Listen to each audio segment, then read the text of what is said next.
네, 더 카메라 스쿨 이번 시간에는요, 포토샵 기초반 시간으로서요, 그동안 카메라 롤을 이용해서 컨버팅했던 사진들을 실질적으로 포토샵에서 다뤄보는 시간을 가지도록 하겠습니다.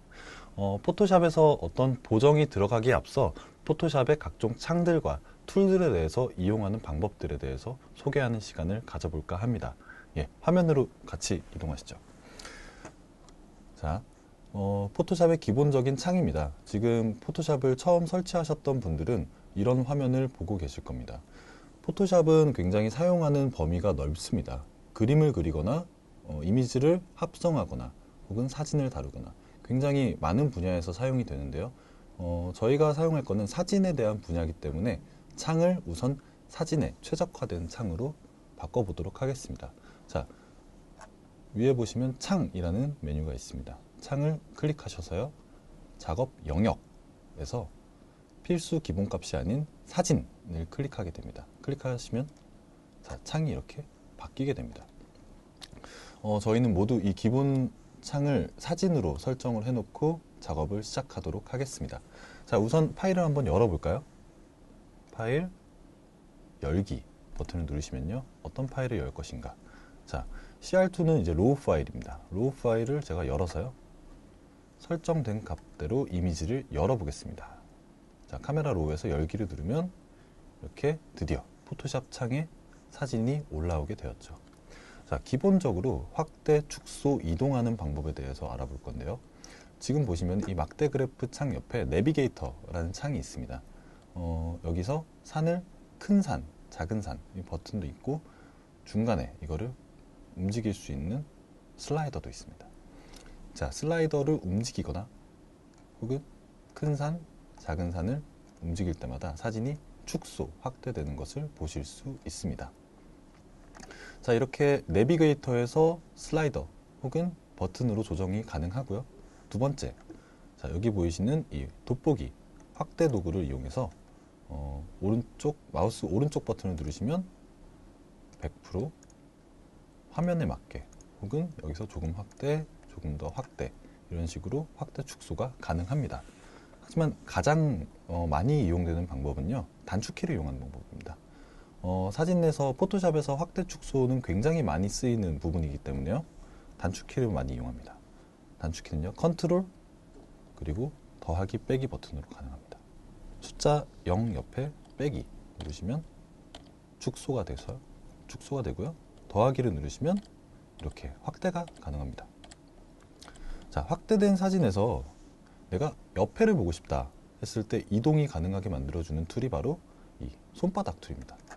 손바닥을 이용해서 옆으로 클릭한 상태에서 마우스를 움직이시게 되면 이렇게 확대된 상 안에서 자유롭게 움직이실 수 있습니다. 자, 근데 이 손바닥을 클릭하는 것보다 사실 스페이스바를 눌러주시게 되면요, 손가락이 자동으로 손바닥 툴로 변하는 걸 보실 수 있습니다.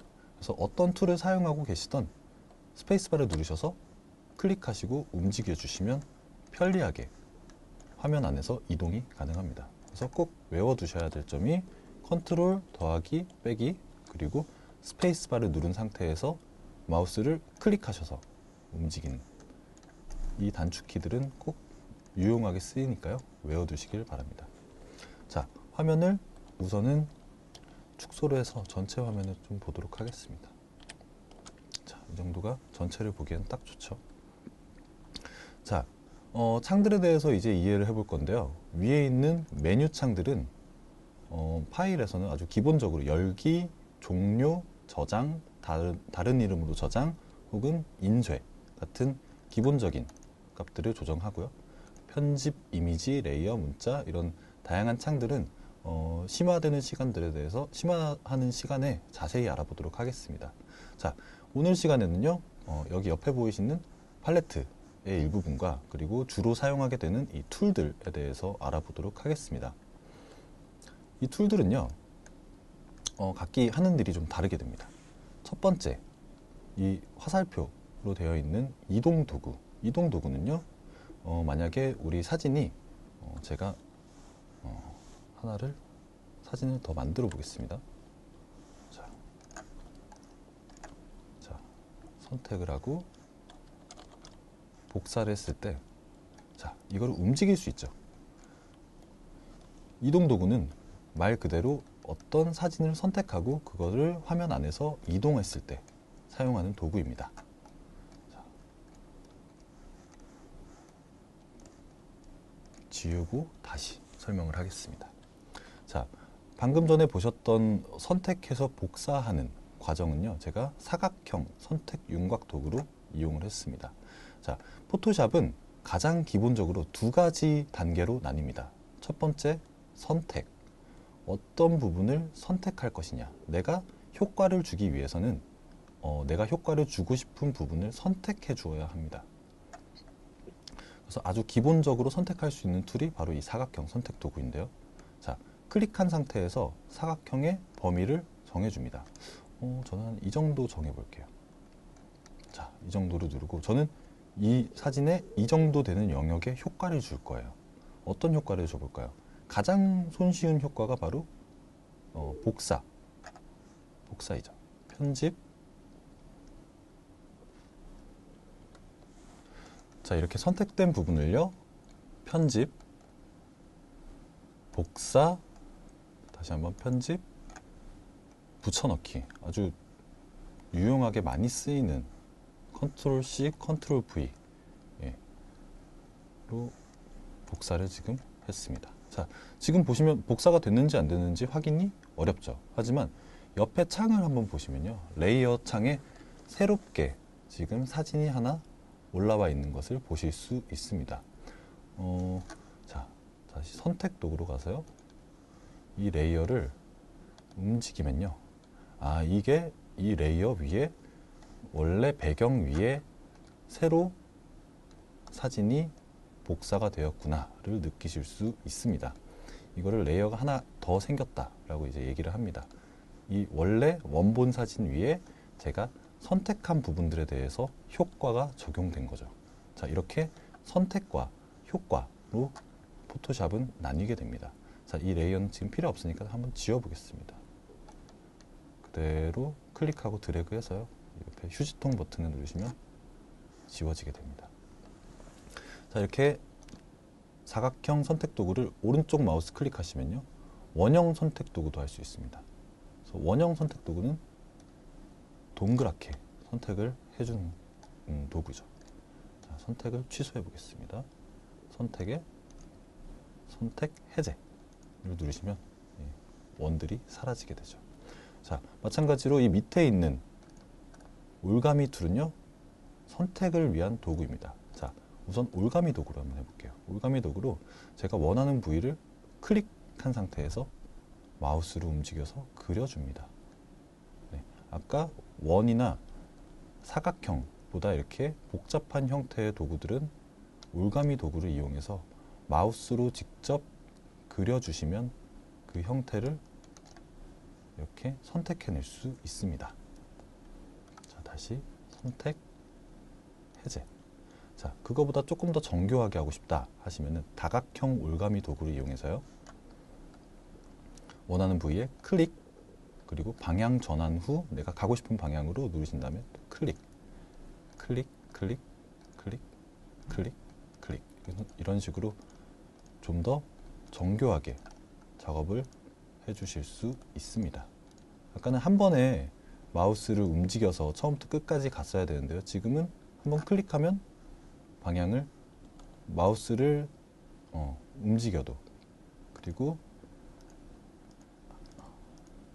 클릭을 다음번 할 때까지 이렇게 가만히 놔두셔도 선택이 해제되지 않습니다. 좀 더 편리하고 정확한 도구지만 시간이 많이 걸리긴 하겠죠. 자, 이런 식으로 지금 빠르게 한번 진행을 해보도록 하겠습니다.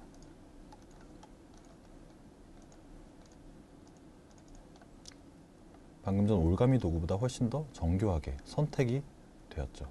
자, 이 선택된 부분에는 굉장히 많은 효과를 줄 수 있습니다. 처음에 제가 보여드린 것처럼 선택, 그리고 복사, 붙여넣기, 이런 식으로 이것들을 그대로 복사하는 방법이 있고요.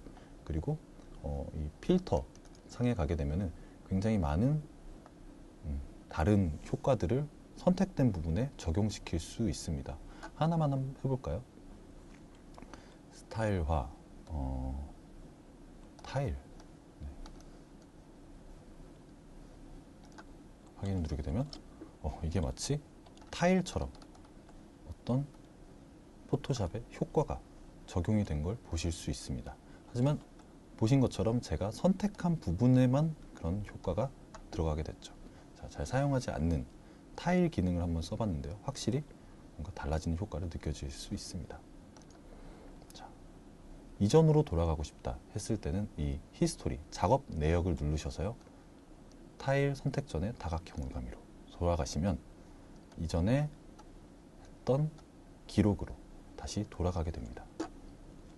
자, 제가 지금 타일, 선택 해제, 그리고 사각형 올가미를 하기 전에 동그란 올가미, 원형, 레이어 이동, 레이어 삭제, 전에 했던 그런 기록들에 대해서 지금 내역이 저장이 되어 있습니다. 자, 바로 이전 단계로 돌아가고 싶다 하셨을 때는 단축키 컨트롤 Z를 누르시면 이전 단계로 돌아가게 됩니다.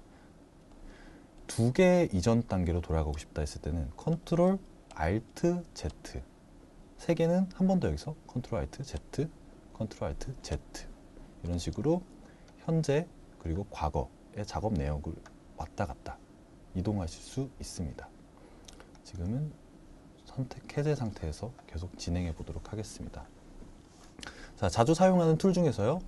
자, 여기 보이시는 자르기 도구. 이것은 굉장히 많이 쓰이게 됩니다. 자, 지금 보시면 이 테두리가 선택이 되어 있는데요. 이건 선택 툴과는 다르게 완전히 사진을 잘라버리는 도구입니다. 자, 제가 원하는 부위만큼 한번 잘라보겠습니다. 이 꽃병 크기만큼 한번 잘라볼게요. 자, 클릭한 상태에서 드래그 하셔서 내가 원하는 부분까지 맞춰줍니다.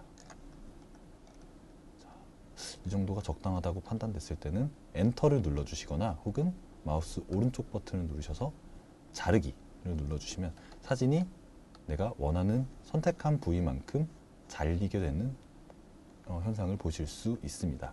이게 바로 자르기 도구입니다. 자, 다시 작업 내역으로 돌아가서요. 이전 단계로 다시 돌아가서 작업을 진행하도록 하겠습니다. 자, 그리고 이 밑에 보시는 이 반창고 모양의 도구는요. 스팟 복구 브러쉬, 스팟 힐링 브러쉬라고 합니다. 이 스팟 힐링 브러쉬는 주변의 사물들을 예를 들어서 점이 있다, 지저분한 게 있다 했을 때 지워주는 역할을 합니다. 여기서 이제 지저분한 걸 한번 지워보도록 할 건데요. 자, 여기 지금 보시면은 확대해서 보시게 되면 여기 이렇게 뭔가 실 같은, 먼지 같은 것이 하나 보이게 됩니다. 자, 스팟 복구 브러쉬를 이용해서 제가 여기서 클릭 그리고 쭉 드래그를 해보겠습니다. 자, 여기를 선택하게 되면 아까 전에 보셨던 먼지 같은 흰색 선이 사라지는 걸 보실 수 있습니다. 네, 이런 식으로 사람의 얼굴에 있는 점이나 혹은 CCD에 묻어있던 먼지들을 제거해 주실 수 있습니다. 자, 그 밑에 보이시는 도구는요, 바로 브러쉬 도구입니다. 말 그대로 브러쉬는 붓입니다. 그래서 내가 브러쉬를 움직여서 클릭해서 그려주게 되면은 그 브러쉬 자국이 그대로 사진 위에 남아있게 됩니다. 자, 지금 선택된 색깔, 검은색입니다. 검은색을 누르셔서요, 초록색으로 한번 제가 바꿔서 브러쉬를 그려보겠습니다. 자, 브러쉬를 그리겠습니다. 자, 정말 왜 기본적인 그림판 같은 효과를 보실 수 있죠. 그래서 그림을 그려주실 수 있는데 굉장히 어색하죠. 예, 제가 그림을 잘 못 그리기도 하고요. 자, 이런 브러쉬 도구는요, 사실 그림을 그릴 때보다 어떤 효과를 적용시키거나 취소할 때 많이 쓰이는데요. 그건 레이어 마스크 편에서 제가 자세히 설명드리도록 하겠습니다. 자, 브러쉬는 이렇게 그림을 그리듯 붓으로 그리듯 그려준다는 거 기억해 주시고요. 다시 작업 내용으로 돌아가서 그림을 그리기 전 상태, 여기서 진행을 계속 하도록 하겠습니다. 자, 그 밑에 보이는 도장 툴. 도장 툴은요, 복제할 수 있는 도구입니다. 제가 이 꽃을 한번 복제를 해보겠습니다. 자, 지금 보이시는 동그란 영역이 제가 복사할 수 있는 영역입니다. 마우스 오른쪽 버튼을 누르시면요, 크기가 나옵니다. 자, 크기를 제가 키워보겠습니다. 꽃 정도의 사이즈로요. 자, 조금 더 커야겠죠?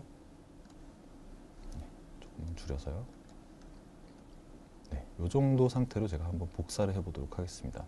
복사를 할 때는 내가 원하는 배경을, 복사를 원하는 원본 배경을 클릭해야 되는데요. Alt를 누르면요, 이렇게 표적 같은 커서가 나오게 됩니다. 그 표적을 마우스 왼쪽 버튼으로 클릭해 줍니다. 그러고 나서 Alt를 떼시면 커서를 클릭했던 부분에 똑같은 상이 마우스를 따라다니게 됩니다. 어디다 이제 복사를 해볼까요? 이 위에다가 한번 해보겠습니다. 네. 지금 아까 존재하지 않았던 꽃이 복사되는 것을 보실 수 있습니다. 자, 하나 더 해볼까요? 이번엔 노란색 꽃을 한번 복사해 보도록 하겠습니다. 노란색 꽃을 약간 이쪽이 비어있기 때문에 이쪽으로 복사. 자, 전후로 한번 비교해 볼까요?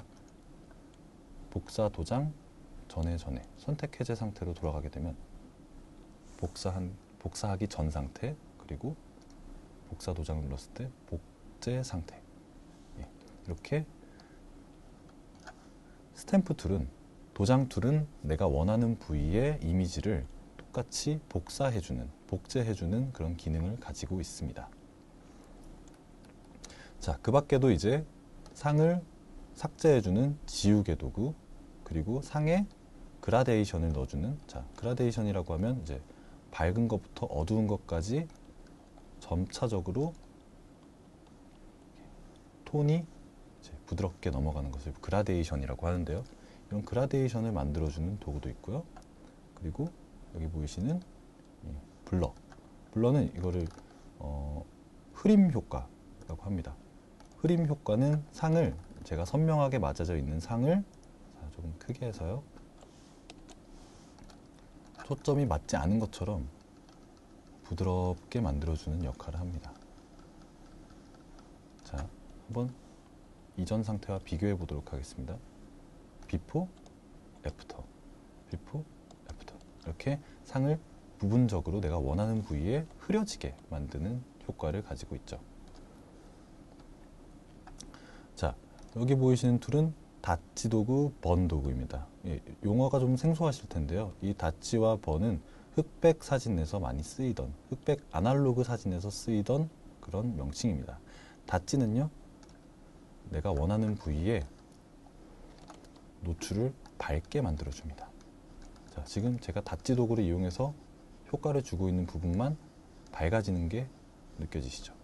그래서 일부분만 밝혀줄 때 이 닷지 도구를 사용하셔서 밝혀주시면 됩니다. 자, 비포, 애프터, 비포, 애프터. 반대로 번 도구는 내가 선택한 부분만 어둡게 만들어주는 기능을 합니다. 자, 한번 어둡게 바꿔보도록 하겠습니다. 자, 선택한 부분이 어두워지는 걸 느끼실 수 있죠. 비포, 애프터, 비포, 애프터. 이런 식으로 부분적으로 밝게 혹은 어둡게 만들어 주실 수도 있고요. 자, T. 이 T 도구는 텍스트의 약자입니다. 그래서 이거를 클릭하시면 글씨를 쓸 수 있는 효과를 만들어 줍니다. 여기 이제 제가 flower sample 이라고 적고 엔터를 누르도록 하겠습니다. 자, 이것 또한 하나의 레이어이기 때문에요, 이동 도구를 통해서 움직여 주실 수 있습니다. 그리고 텍스트를 다시 누르시면 어떤 글씨체를 선택할 건지, 그리고 사이즈를 얼만큼 크게 또는 작게 만들어 줄 것인지도 결정하실 수 있습니다.